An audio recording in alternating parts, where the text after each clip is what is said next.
Hay una frase que ha comenzado a aparecer con frecuencia creciente en ciertos rincones del mundo católico tradicional. Al principio suena impactante, luego suena imposible. Y finalmente, después de seguir la historia paso a paso, comienza a sonar casi inevitable. La sede está vacante. 3 palabras.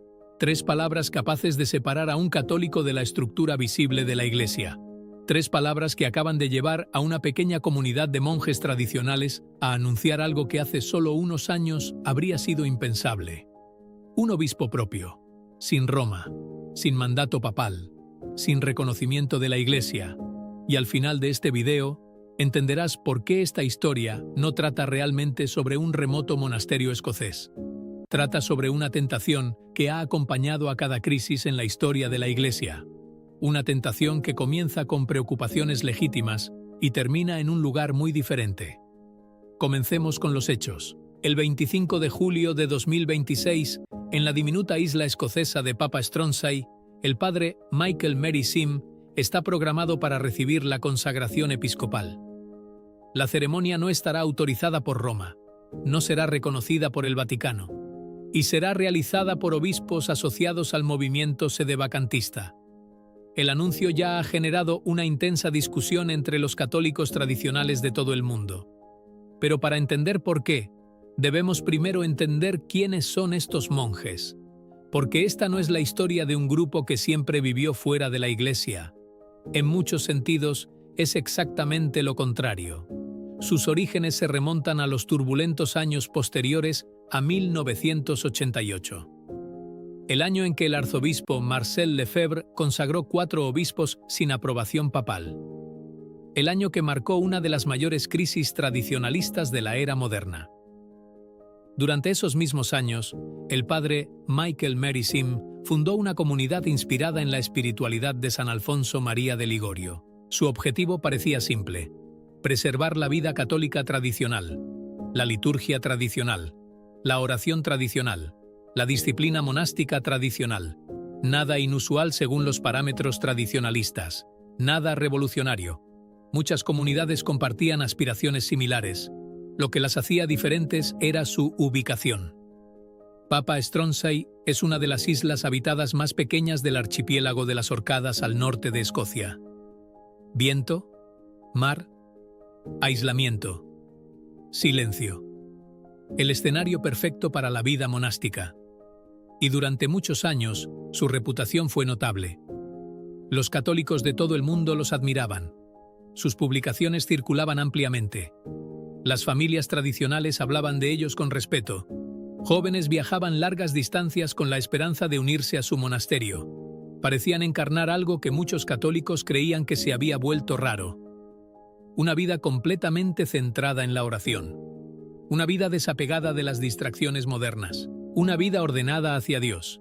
Y quizás lo más importante, eventualmente eligieron la reconciliación.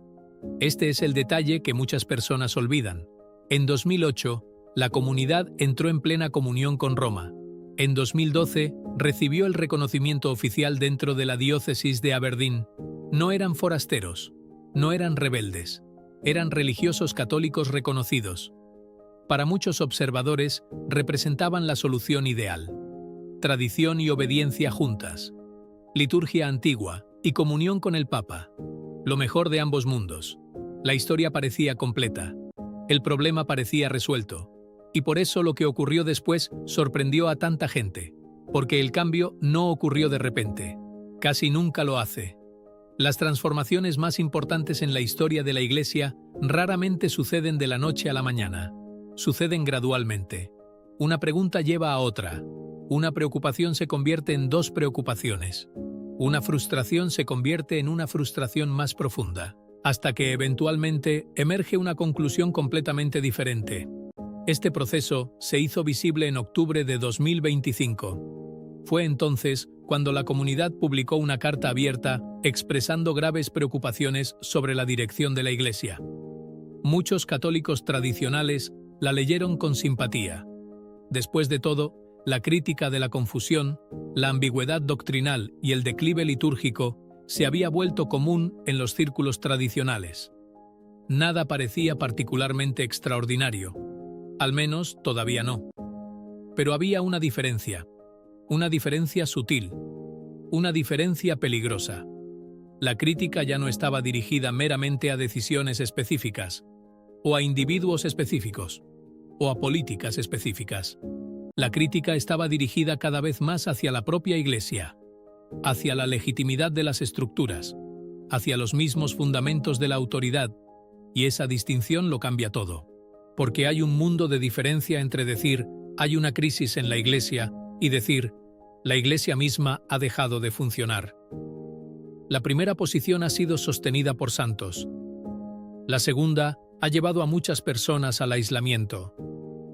Esta distinción se volvió inconfundible el 2 de mayo de 2026, la fiesta de San Atanasio. Una fecha simbólica elegida intencionalmente. Ese día la comunidad publicó un documento con un título que inmediatamente atrajo atención: El dogma por el que orientarnos. El contenido era inconfundible. Los monjes abrazaron públicamente el sedevacantismo. Ahora debemos detenernos aquí porque muchos católicos han escuchado la palabra sin entender completamente lo que significa.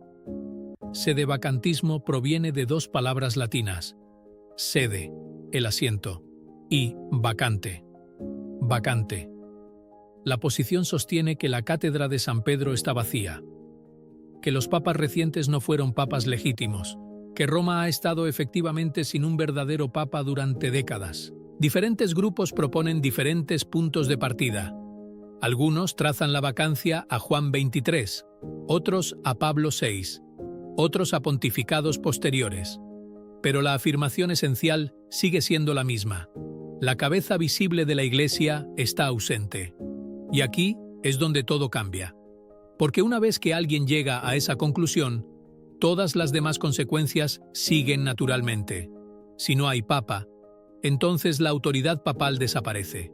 Si la autoridad papal desaparece, entonces los mandatos papales se vuelven irrelevantes.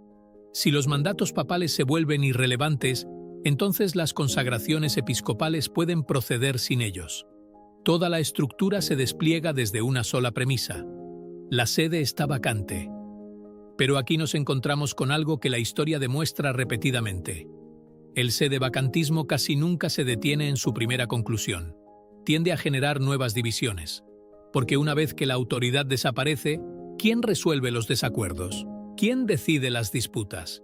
¿Quién juzga las interpretaciones en competencia? ¿Quién determina qué grupo tiene razón? La historia proporciona una respuesta incómoda: nadie. Y ese vacío, inevitablemente, crea mayor fragmentación. Un grupo se divide en dos. Dos grupos se dividen en cuatro. Cuatro grupos se dividen en 8. Cada uno convencido de que solo él ha preservado la verdad. Cada uno cada vez más aislado. Cada uno cada vez más seguro. La ironía es dolorosa. Los movimientos nacidos para preservar la unidad doctrinal a menudo terminan multiplicando las divisiones. Y es exactamente por esto que el propio arzobispo Marcel Lefebvre rechazó el sedevacantismo.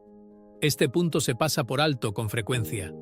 Lefebvre tenía profundos desacuerdos con Roma, cuestionó decisiones, resistió políticas, realizó consagraciones episcopales sin autorización.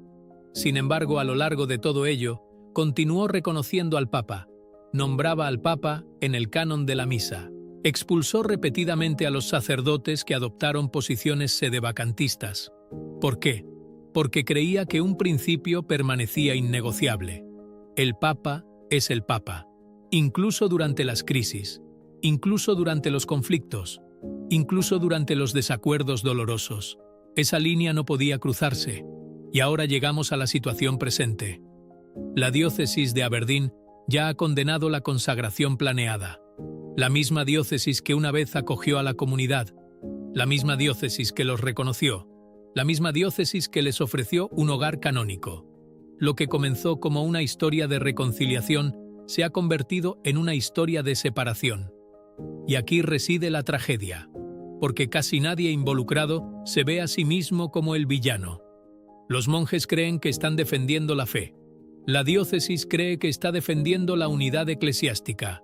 Ambos lados creen que están protegiendo algo precioso. Sin embargo, ahora se encuentran en lados opuestos de una brecha que se ensancha. La pregunta más profunda no es si los monjes aman la tradición. Pocas personas lo dudan. La pregunta más profunda es si el amor por la tradición puede desconectarse de las estructuras que Cristo estableció. Si preservar la fe puede transformarse gradualmente en preservar una versión privada de la fe. Si defender la Iglesia puede convertirse lentamente en abandonar la Iglesia visible. Estas preguntas han aparecido antes. No una vez, no 2 veces, sino repetidamente a lo largo de la historia cristiana. Y cada generación cree que es la primera en enfrentarlas. En realidad, el patrón es antiguo. Los nombres cambian, las circunstancias cambian, los argumentos cambian, pero la tentación permanece notablemente similar. Concluir que porque los hombres han fallado, la institución misma ha fallado. Concluir que porque los líderes decepcionan, la autoridad misma ha desaparecido. Concluir que porque existe la confusión, la Iglesia ha dejado de ser la Iglesia. Y esa tentación es precisamente lo que hace tan importante la historia de Papa Stronzai, porque nos obliga a confrontar una verdad difícil. Los mayores peligros para la fe a menudo comienzan con preocupaciones legítimas, no con errores obvios, no con rebelión obvia, sino con preocupaciones reales llevadas más allá de sus límites apropiados. La pregunta real no es si estos monjes aman la tradición. Casi todos están de acuerdo en que sí la aman. La pregunta real es si el amor por la tradición puede eventualmente desapegarse de la misma estructura que la propia tradición siempre ha defendido. Porque aquí es donde la historia se vuelve incómoda. Y se vuelve incómoda para todos.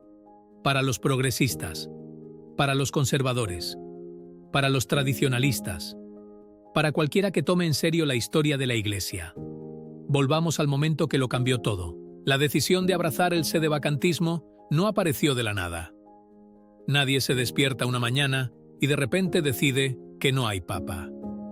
Ideas como esa se desarrollan a lo largo de años, a veces décadas. El proceso generalmente sigue un patrón reconocible. Primero llega la decepción, luego la frustración, luego la desconfianza, luego la convicción de que el problema es más grande que los líderes individuales. Después de eso, viene un paso mucho más peligroso: la creencia de que las propias estructuras visibles de la Iglesia han fallado. Y finalmente llega la conclusión: si las estructuras han fallado, quizás ya no son legítimas. Si ya no son legítimas, quizás la autoridad ya no existe. Y si la autoridad ya no existe, entonces alguien más debe actuar. Esta progresión se siente lógica cuando se contempla desde dentro. Por eso es tan peligrosa, porque cada paso parece razonable cuando se considera solo. El problema aparece solo cuando el viaje llega a su destino final, y ese destino es el aislamiento. La historia lo demuestra repetidamente. Piénsese en las grandes crisis de la Iglesia: la crisis arriana, la Reforma protestante, la controversia jansenista, los viejos católicos después del Vaticano I. En cada época había personas sinceras convencidas de que estaban preservando la verdadera fe. Muchas de ellas comenzaron con preocupaciones legítimas. Muchas identificaron problemas reales. Muchas ofrecieron críticas valiosas. Sin embargo, en algún punto del camino cruzaron una línea invisible. Una línea que separa la reforma de la separación. Una línea que separa la corrección del rechazo. Una línea que separa la fidelidad del aislamiento. La tragedia es que la mayoría de las personas no se dan cuenta de que han cruzado esa línea hasta que ya está muy lejos detrás de ellas. Y esto nos lleva de regreso a Papa Stronzai. Porque lo que está ocurriendo allí no es meramente otra disputa eclesiástica, es la etapa final de un proceso que muchos católicos tradicionales reconocen de inmediato. Por eso las reacciones dentro de los círculos tradicionales han sido sorprendentemente fuertes. Muchas personas asumen que los tradicionalistas automáticamente apoyan a cualquiera que critique a Roma. La realidad es muy diferente. Algunas de las oposiciones más fuertes al sedevacantismo provienen de los propios católicos tradicionales. ¿Por qué? Porque han visto a dónde lleva el camino. La Sociedad de San Pío X proporciona el ejemplo más claro. Durante décadas, los críticos han acusado a la FSSPX de estar cerca del cisma. Durante décadas, los críticos han advertido que la resistencia a Roma inevitablemente produciría sedevacantismo. Sin embargo, el liderazgo de la sociedad ha rechazado consistentemente esa conclusión. No ocasionalmente, no a regañadientes, consistentemente. El arzobispo Lefebvre lo rechazó. El obispo Felay lo rechazó. El padre Pagliarani lo rechaza. Su razonamiento permanece notablemente simple. Un católico puede criticar decisiones. Un católico puede criticar políticas. Un católico puede incluso resistir ciertas órdenes bajo circunstancias excepcionales. Pero un católico no puede simplemente borrar el papado, porque una vez que el papado desaparece, la eclesiología católica comienza a desmoronarse. La Iglesia deja de ser visible, la autoridad se vuelve subjetiva, y cada grupo se convierte en su propio juez. Por eso la distinción importa tanto. Muchos católicos escuchan la palabra tradicionalista y asumen que todos los tradicionalistas piensan igual. Nada podría estar más lejos de la verdad. La brecha entre la FSSPX y el sedevacantismo es enorme. La FSSPX reconoce al Papa. Los sedevacantistas no. La FSSPX reza por el Papa en la misa. Los sedevacantistas no. La FSSPX argumenta que hay una crisis dentro de la Iglesia. Los sedevacantistas argumentan que el liderazgo visible de la Iglesia ha desaparecido efectivamente.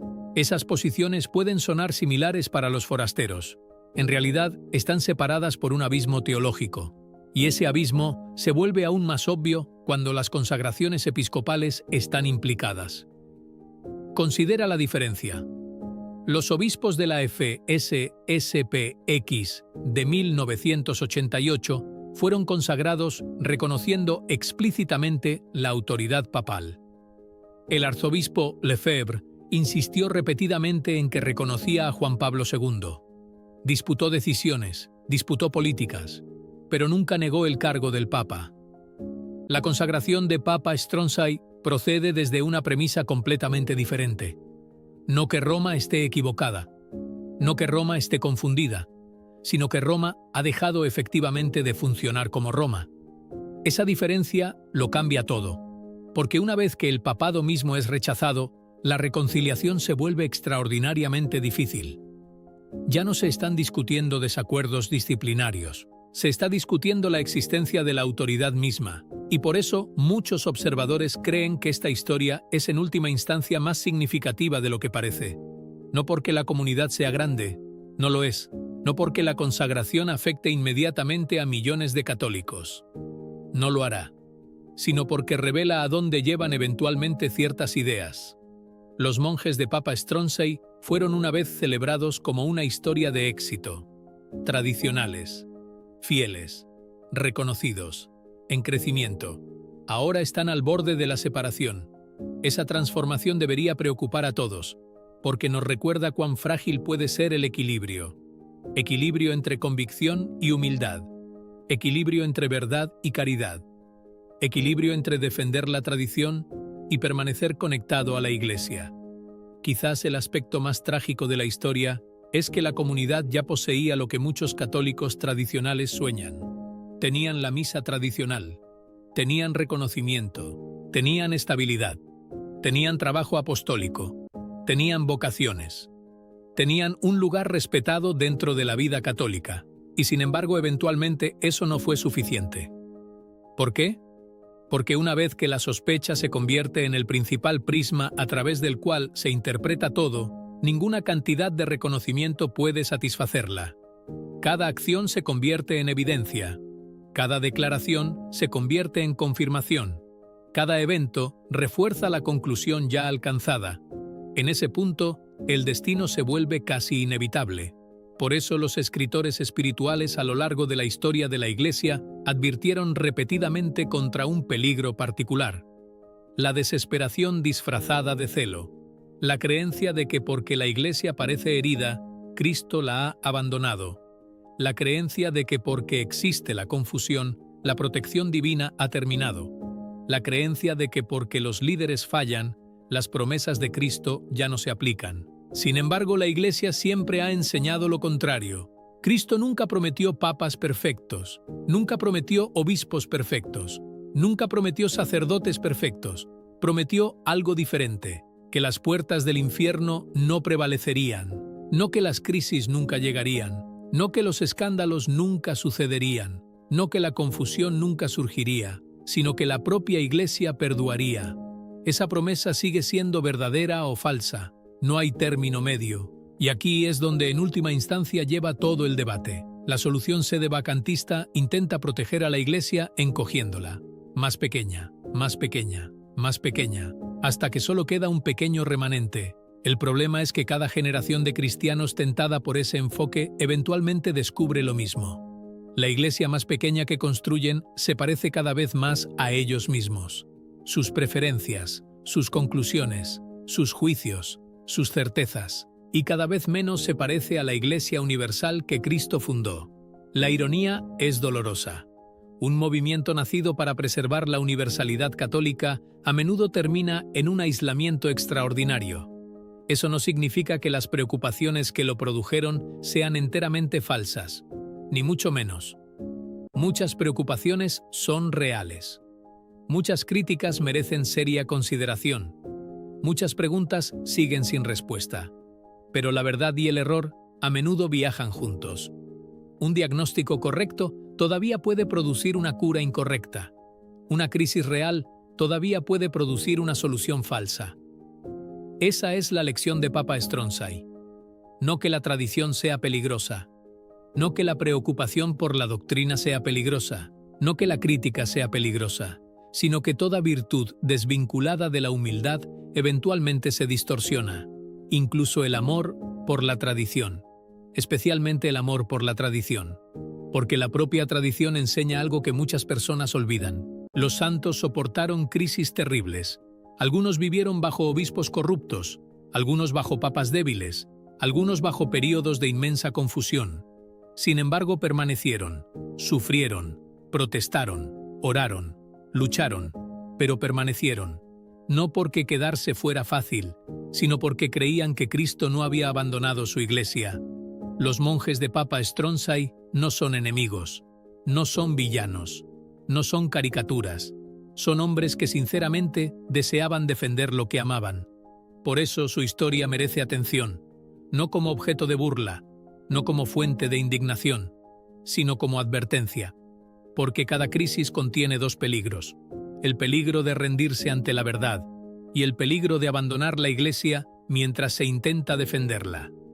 La verdadera fidelidad requiere evitar ambos, y eso es mucho más difícil de lo que la mayoría de las personas se da cuenta. La historia de Papa Stronzai nos recuerda que el camino que se aleja de Roma raramente es dramático al principio. Generalmente comienza con preocupaciones, luego preguntas, luego frustraciones, luego conclusiones, y finalmente la separación.